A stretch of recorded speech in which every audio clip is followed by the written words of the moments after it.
On this episode, can Praxis. Dealing with this stuff is a challenge every day. Welcome to Sherwood Dodge Road to Hope. I'm your host, Bianca Jade. Post-traumatic stress disorder is quite common for veterans and soldiers, but there's a place here in central Alberta called Can Praxis. It was co-created by Jim Marland and Steve Critchley. It's a safe place that provides soldiers and their families hope.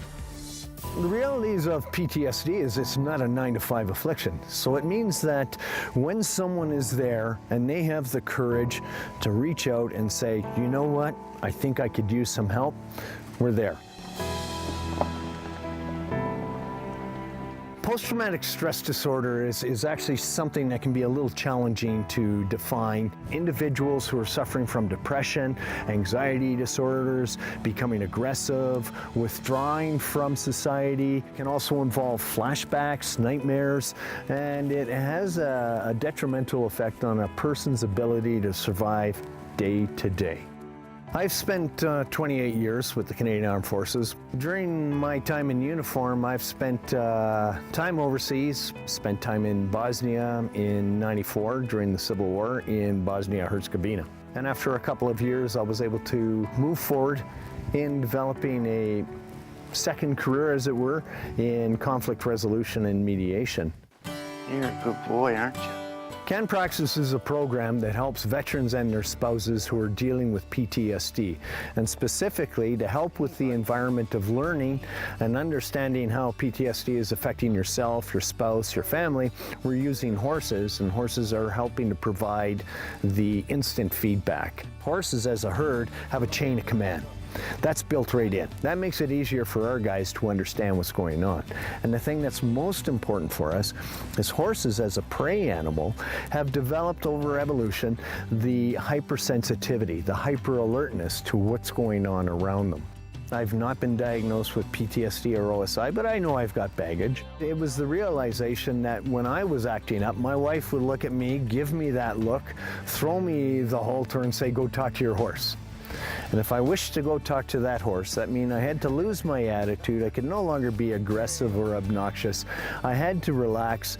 Otherwise, I'd be chasing that horse around 40 acres for the full 4 days. The purpose of the program is to use the feedback provided instantly by the horse to help people realize what do they need to be assertive in their day-to-day normal life so that they're able to communicate effectively, not only with themselves, but with the person that's most important to them, their spouse. A lot of these guys are here because their wives have found the information and brought them up to speed on it and, got us to come. Steve and Jim's program has been very good for my relationship with my wife and my kids. It's very focused on communication and understanding each other and helping the spouse understand how we react, how we feel. They use that through the horses. Dealing with this stuff is a challenge every day, and this lets your guard down a little bit and, relax.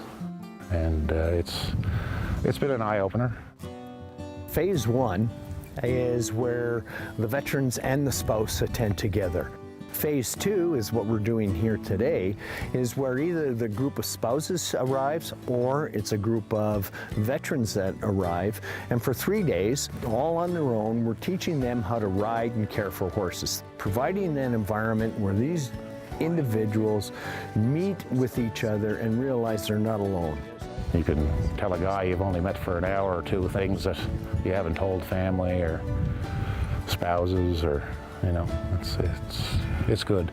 They place their full trust and expectations with Jim and I, and it is very humbling to see how much they rely upon us to help them move forward in the future in a positive way. First of all, it's not really a job. I'm just fortunate that I'm able to be here. And the best part is seeing the smiles. It's all good. Well, it's not uncommon that we have at least one person every program absolutely afraid of horses. And that same person on every program, we have to stop them from trying to stuff a horse in the trunk of the car when they leave. Phase 1, I bonded with a horse there, and I still have her picture on my desk. And the horse I rode out here, yeah, it'll be sad to go. I'll miss him. and they become a friend. So it's an interesting dynamic between, you know, man and animal. This is a 24/7. This is we go. Generally, we're spending at least 60 hours a week on social media. That's how we reach out to the spouses, to the family members, to the veterans themselves. I'd be a hypocrite if I wasn't using everything we talk, teach, and work with in my own family. And I have the responsibility, if I'm going to say this to other people, I have to make sure I'm doing it as well. If you put on the uniform, you deserve assistance, and you know what? Let's get her done. The best ones to help us is us, so let's make it happen. And when we see them leaving and moving forward, it's like a sense of relief. It's knowing that they've got something that's going to help them, help their families, help their children move forward in a way that they're able to tackle the tough stuff. We have individuals that will tell us the day before they showed up, they were contemplating suicide. And that's a very common challenge with individuals trying to overcome PTSD. And what we see is people that are leaving with hope. And when they've got hope, there's possibilities. And that's what gives us a feeling of relief, knowing that they're feeling hope. Thanks, Steve. Appreciate it.